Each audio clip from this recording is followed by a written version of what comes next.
Hey, what is up, everybody? This is Stevie Breach coming to you here today. I honestly woke up this morning, lots of people talking about the Los Angeles Rams visiting the San Francisco 49ers tonight.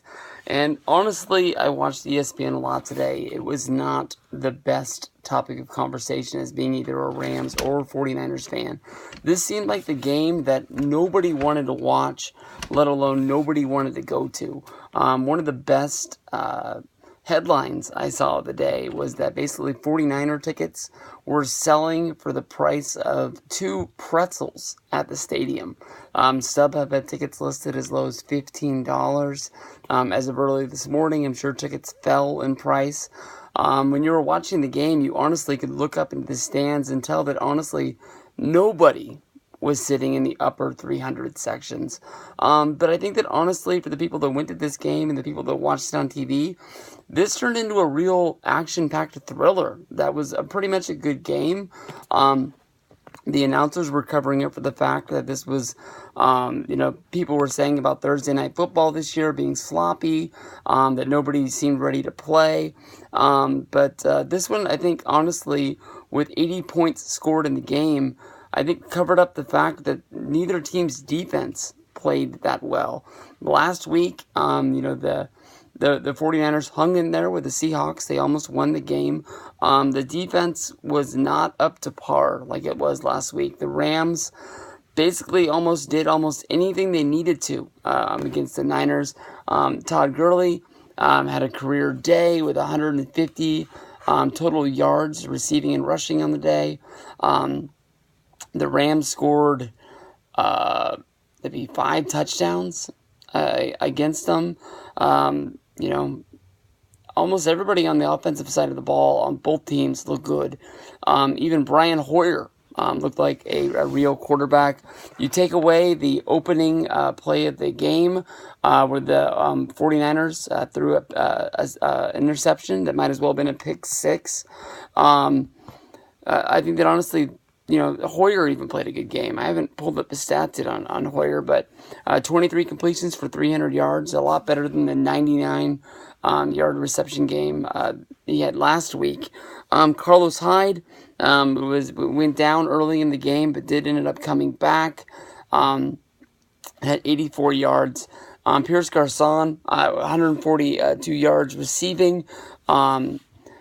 I think the Niners did a lot of things right today, but they're still walking away 0-3. I really don't know what I'll remember out of this game. The Niners had one hell of a comeback. We scored 19 points in the fourth quarter to have a chance to do this. Maybe the game would be tied and we would have went to overtime if we didn't miss the extra point. But we, came right out. We got the onside kick. My buddy Troy, who's here, he's a Rams fan.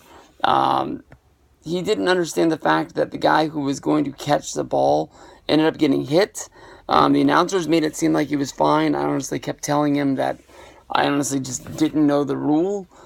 So I didn't know what it was, but he was swearing up and down that you're not allowed to hit that guy. But it didn't seem like anybody wanted to look at it. It seemed like the announcers wanted to talk about it. It seemed very clear that the guy got hit. But it is what it is.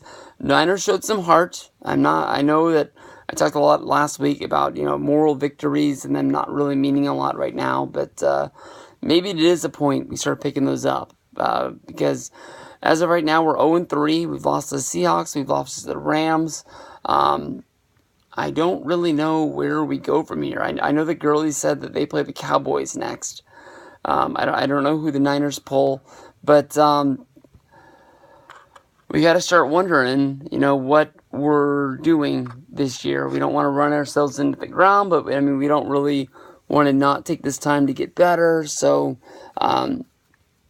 hopefully it's not going to be this early in the season that I'm doing what I've done in years past and just say it's good that we played well, but I didn't really want to win this game because it hurts us in the long run. So, I still think the quarterback is the biggest thing that we need. I think the offensive line needs a little bit of work. But besides for that, we need a defense that's going to show up each and every week like it did last week. This week just it's hard because, I mean, the Rams did everything against us that they wanted to. But I don't think it's all on them either. But we'll see what this Niner team's going to be this year. 0-3 going into next week. I'll push the button right now, see if I can pull up a schedule. But, Brian Hoyer really did surprise me. I mean, that's one thing to say. We're going to play Arizona on October 1st in Arizona, the home of WrestleMania 26, University of Phoenix. So that's where we're going. We'll see what Arizona does this week. Get ready for next week. Peace out, everybody.